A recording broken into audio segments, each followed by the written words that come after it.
In this module, we are going to be discussing YouGot listings. You can expect to learn how to set up YouGot listings, work on search rentals, understand where and how to use YouGot listings to find landlord policies and procedures, update availability with the landlord, or utilize the content provided in YouGot listings to find out where to update the content. And lastly, how to interact with your leads in a more effective way by creating hot lists or lead lists that you can then share with your leads, your active customers, so you can engage them visually, provide some content, and hopefully use that information to enhance the customer experience and create repeat and referral business. So I'm at the YouGot listings login page, and just a little bit about this. YouGot listings is the most centralized source for open rental listings. What MLS PIN, which you may have heard of, is for home sales. YouGot listings is for rentals, and we use YouGot listings to help us determine what to show to help advertise listings for rent and to enhance, as we said, the customer relationship. This is a very, very user-friendly site to learn. So the time to actually learn how to use it's very quick and should be something you engage with very quickly. So what we're going to do, first we're going to start off on the login page, yougotlistings.com. Click on user login and then enter your credentials. You should have that already. If this is your first time signing in, it's going to ask you to change your password. So make sure you do that and then come back here and sign back in. So here is the dashboard. On the dashboard page, you can see there's some basic information for us. What we want to start off, as I said, we're going to start off with our account, with our settings. So let's click on the settings menu, which is your name, and click on account. This is going to click on your account page, okay? On the account page, you can set your photo. You'll also notice that you have under your profile a personal website. It's just called the Speed Hatch website. Speed Hatch websites are something you can share with people if you want to give them the ability to search for rentals that are the communications locked down to you. In other words, they can only contact you through that page. That's a great resource to utilize. You definitely want to set that up, and you're going to want to watch the video on how to set up your Speed Hatch site. That's a separate video, so make sure you watch that. In here, you can make sure your first name, last name, phone number. If this is your cell phone, I've used the office phone number. Make sure that's the number you want people calling you at. If you ever want to change that number, this is where you're going to change it. Make sure your email address is set up correctly, that office fax number, or if you have your own e-fax number. If you use the office fax number, they do come in as emails and we forward those out to you. Your title, your license number, the office address. I'm assuming you don't want to use your personal address, so this is visible in some cases, so you want to make sure you have that correct, and it's the office address. You have a place for your bio, which is something that people can access on your Speed Hatch site. Also through your marketing, there's some options for that. And then your email signature. So this is something you can steal from your YouGot listings, or excuse me, from your prospect converter or Google Gmail signature. And then if you have an MLS account, you're going to enter your MLS account here. All right, if you, this is how so we'll click save. We've saved our, made any changes. If you ever need to change your username and password, you can click on the username and password on the left, reset your password here, update your username here. I use my email. Most of you guys have your account set up as your first name, plus your first initial. Under ad settings, we can choose what we display when we advertise through YouGot listings. Specifically, this is for Craigslist advertising. This is one of the best tools for advertising on Craigslist easily. The interaction between YouGot listings and penny postings, which is different software. If you want to learn more about posting to Craigslist using penny postings, you're going to want to watch that video. You can update your signature here so people have your contact information. You probably, again, want to put your cell phone number in so people are calling your cell phone. One thing in the ad signature you're going to want to notice is, warning, when having Craigslist relaying your email inquiries, adding email to your signature can get your posting process blocked. Best move is just don't put your email address in your signature if you're going to be using this for Craigslist advertising. If we go back up for a second, display split beds. If you're not already aware, split beds are an apartment where the living room can be used as a bedroom. So a one bedroom split means there's one real bedroom and there's a second bedroom where you don't have to walk through that room to get to the kitchen or the bathroom, and it's got a door on it. So it's got a door, it's got a window, and you don't have to to walk through it to get to another room. That's what we consider a split. A 2-bed split is 2 real bedrooms plus the living room can be used as a 3rd bedroom. A good way, especially for people who are looking to save some money, college students, young professionals, whatever the case is, to help save some rent. I like to show that they're splits because, especially with students, a lot of people are looking for that. Even millennials who are looking for a way to save some money, they want to know if it's a split style because they're looking for that. Display street name, controls if street name is displayed in ads. I like to do that. You're going to get a general map anyway, but sometimes people are searching for specific streets, so having that street name in place can be helpful. It does not display the street number, just the street name. And then disclose fee. I don't disclose the fee if the fee is paid by the tenant.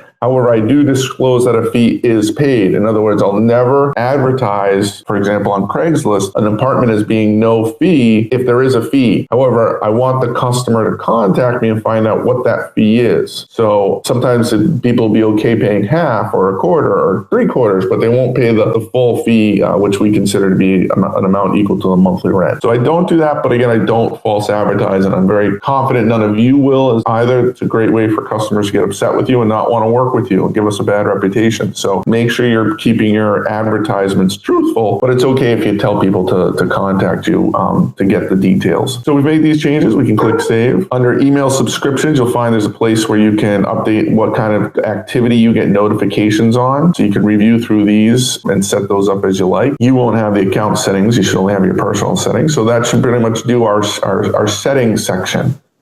So let me click back to the dashboard and start us off with the overview. You can see in the middle of the screen, we've got updates from landlords. For example, Mission Realty Advisors has 1 new listings. Garrison Square has a couple new listings. 1 rented. City Residential, Fenway, Parkside. So you can go through here and just kind of review some recent activity. If you ever want to click on that, just click on the blue link. You can see what the new listings are for Heath, what the pending listings, what the listings rented, so forth. So this is a great tool to utilize if you're just looking for what's new in the system. You can also see that you can sort these by posts or updates or photos and so forth. And you can actually utilize this little message board to work with people throughout the brokerage community. What we do spend most of our time in on this system is rentals, leads, and actually ads. Under rentals, which is where you're going to spend the vast majority of your time, and we'll start off there. You always start off, this is where you're going to find out what's available. This is, especially when you're starting out, this is your best place to go to look, to learn what's on the market or potentially on the market. I always like to point out when I start training with YouGot listings, it is maintained by people. People make mistakes. In some cases, this is sort of an afterthought system. This is not the primary way they're sharing their listings. They don't always update it as often as they should. So you really want to take what you see with skepticism and review it. It's breadcrumbs for you to try and find what's available. It's overall mostly reliable, but it's not 100%. So you definitely want to always be a little questioning of what you're looking at. I'll also say that you'll find there are model homes or model units available in some of the luxury buildings that we've entered, just so that you remember to look for those units. It does not mean that they are actual listings, and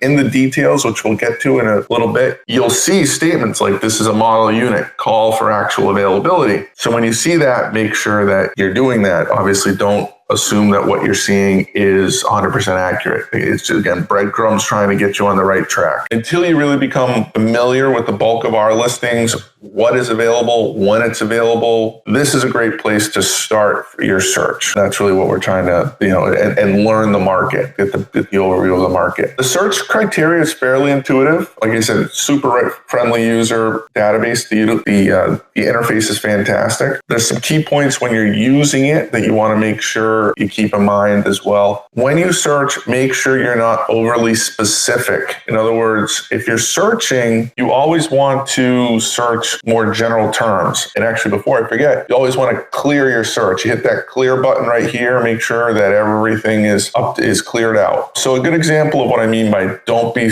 too specific. If you hit street name, Commonwealth, you'll see a drop down comes up. Commonwealth Ave, a Commonwealth Ave, Commonwealth, just alone, Common Street. In other words, there's lots and lots of variations that might come up. If you were to type in, for example, here's a great one, Commonwealth Ave, you're going to get no responses to this because you clicked on one of the drop-down menus. You always want to keep that open. I typically, if I'm looking for Commonwealth, I just write common in. I never, ever choose from this drop down. That way I know that if anything comes up that's Commonwealth, or if it's misspelled or whatever the issue is, someone put in Commonwealth Ave versus Commonwealth Street, or whatever variation they might have, it's going to come up because it includes common in it. For cities, and this is also really important, neighborhoods can throw people off and throw us off. A lot of times listings are listed in Boston and people don't put the neighborhood in. So if you search, for example, you want to find something in Back Bay and you were to just select Back Bay, you could very easily miss a lot of listings because whoever entered the listing into YouGot listings didn't choose the neighborhood. They only chose Boston. So whenever I search, for example, for Boston or Cambridge, I'm just going to search by the town or the city. Brookline doesn't have any neighborhood specified in YouGot listings, so you don't have that issue for Brookline, but for Boston, it can be a huge issue. I always search by Boston. So you might ask, I'll add that in here. Well, won't that show all of Boston? Well, of course it will. One of the things we can do to kind of minimize that is to know the price points for each of the neighborhoods and make sure that we limit the search by price points. For example, we know that in Back Bay, you're not going to get an apartment for, let's say, we'll select a 2-bedroom. We know we're not going to find a 2-bedroom under $2,000 in Back Bay. That's something you'll learn very quickly if it's not intuitive for you yet. So we can set the minimum rent as $2,000. Now, let's say our customer said they can spend up to $4,500. So we probably want to give a little bit of room because maybe there's some negotiability or something like that. So we'll put $4,700 in. There we go. We've searched, and sure enough, the first search, the first thing that came up is a Boston apartment, 475 Com Ave. It's $2,295. It's a 2-bed, and guess what? For all intents and purposes, that's Back Bay. So if you were to have done that search, you would not have seen that listing to tell anybody about it. That's actually a great deal for that area. You can also see you have the other properties listed. Now, if I were to sort by neighborhood, now I can jump to the places that are listed for Back Bay, as well as see what's listed as Boston. I can skip what's in Allston and Brighton and Kenmore, wherever else. Although Kenmore will be considered Back Bay typically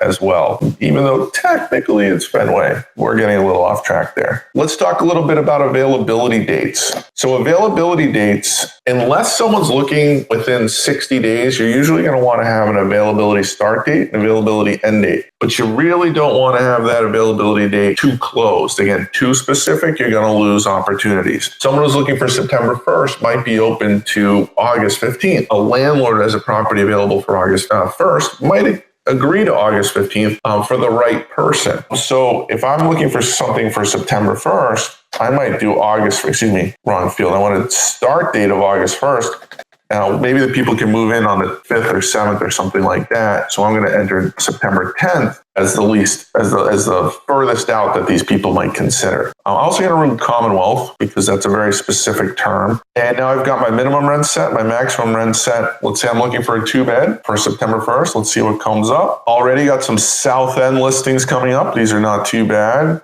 Some North End, some Kenmore, Fenway, Beacon Hill. Here's some Back Bay listings already for September. That's great. Those Com Ave listings. Even more St. Botolph Street. And if you notice down here, I've got 1 to 100 of 121 listings came up. Typical search results 100 per page. So I'm going to go to the second page. Oh, look at this. We've got all our Boston listings that, again, wouldn't have shown up if we hadn't have done this search this way. And we've got something at 660 Washington Street, which is considered a Back Bay apartment. So that's something we want to take a look at as well. So you can see the value of keeping that neighborhood search open, having some flexibility with your search terms and so forth. I'm going to hit clear, and I want to spend a few minutes on sources. Sources are really important because if you're you want to know who's maintaining the system and the data you're updating, right? So internal means that BLP, an admin, an agent, someone from Boston Luxury Properties is maintaining the data. That's what internal means. If I choose just internal by clicking on it and search, these are the listings that BLP is maintaining. I mentioned before that sometimes we keep model units in here. You can see from the updated date, they're very old listings. Again, they're breadcrumbs to try and put you on the track for these buildings. For whatever reason, these buildings don't send out updated broker blasts. So we want to make sure that you remember to look for them. And when you're searching, if someone asks $2,500 1-bedroom, that Flats on D is coming up or West Square Apartments is coming up, right? And then some of these are properties that we manage and update more regularly. See, we just updated the Radian today. Someone must have gone in and found out the new availability. So internally managed or internally updated properties, you'll also know they're internally updated properties from a glance, even in a list of all the other listings, because they'll have houses next to them. Now, green means it's on market. That coincides with the market status up here. We're looking for on market listings only. If it was yellow, that would coincide with pending. So if I click the house once, you can see it clicks yellow. That's a pending listing. Pending means there's applications on it. They haven't accepted them yet, or maybe the lease isn't signed, but there's someone who's already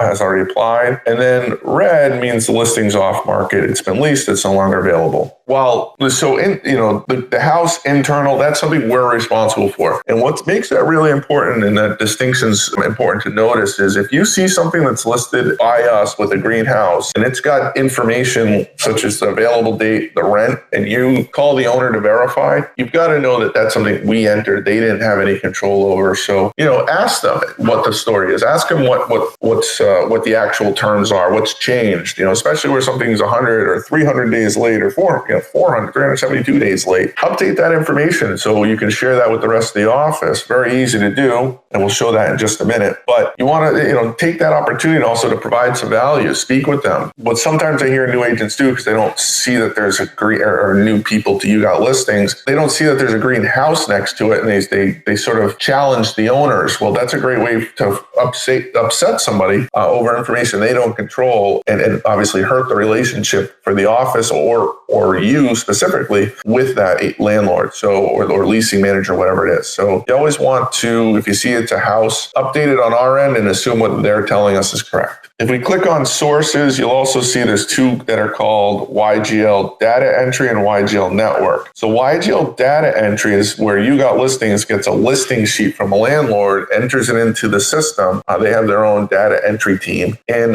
they provide the content. However, the owner, landlord, property manager, whoever it is that's representing those listings, is not the person doing the updating physically with YouGot listings. So that's sometimes where you see mistakes. And if you see something like that, and you see something that's a YGL source, the term YGL right here, you're going to want to make sure that you notify YouGot listings. I'll do a search and just show you how easy that is. So here, you see on the right side, these are all flags. So flags means YouGot listings is either updated it or it's on the YouGot listings network. I'm going to click on Sherman Road. Let's say I see a problem. I can click the update listing button, I can click the report inaccuracy button, and this is where I can report the issue. YouGot listings data entry team will get that and can update it so that it's accurate in the system. You click the back button. YGL network. Well, YGL network is basically the owner, landlord, property manager, listing agent, whoever it is. They're actually sharing the data and entering it into YouGot listings directly and sharing it through brokers that they've selected to share the information with. You'll see that we have lots and lots of people we share information with set up in our system. We've got over 1,100 properties on the market just through that YouGot listings network. So you want to, that's one place where if you see the information represented, it's got the green flag, and you verified that it's YGL YGL network,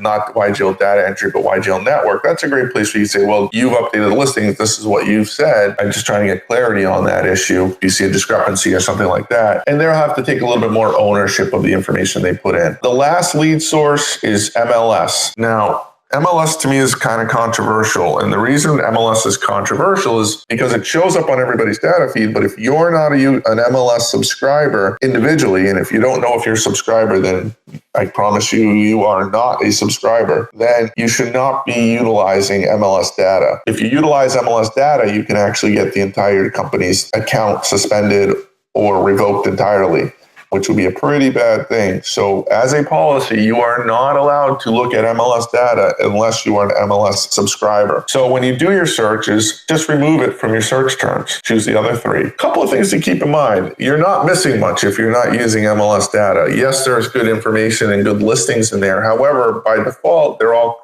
co-brokes, meaning another agent's listing them and you have to work with through another agent. Now, not necessarily by rule, but almost in every situation, that means we're only getting compensated equal to half a monthly rent as an office. That means you're working for half of a fee, as we like to say. So you're working for a discount. That's not a great situation, if, in my opinion. I want to work for my full fee. I don't want to work for a discounted commission. So I always, regardless, even as an MLS subscriber, I always want to start my searches looking at what I can get a full commission, my full commission on. You will see in some cases the YGL data network. You can see, for example, this listing says co-broke. That's fine. They do exist, especially with like I said, with the YGL network or NET listings. However, by and large, they're going to be direct, essentially direct listings, and we'll be able to keep our commission, our full commission, versus having to share the commission with somebody. The other thing about MLS listings, which is really important, I'm going to search by MLS listings just to show you. MLS listings all show as MLS on the left column, not on the right. So you see the red flag here, but they've added this tag MLS. If you see that tag, you may not advertise this listing. Beyond the issue we just talked about, which was you would be advertising for a property where you only get a discounted commission. You don't own the data. You don't have the right to market that data. And if you do market that data, you have to give listing credit to the person. You're working for a discount. There's a lot of technical issues behind marketing data that is coming from MLS. Our office policy is don't advertise properties that say they're from MLS. So if any of these listings that I'm scrolling through, they all say MLS, you should not be marketing these. Rent links, Craigslist, Postlets, Sublist, Zillow, Trulia, Realtor.com, wherever it is, just you're not advertising them. Stick to the properties that are internal, YGL, or net. So now that we've covered those, there's a little secret here under landlords. Landlords is how we search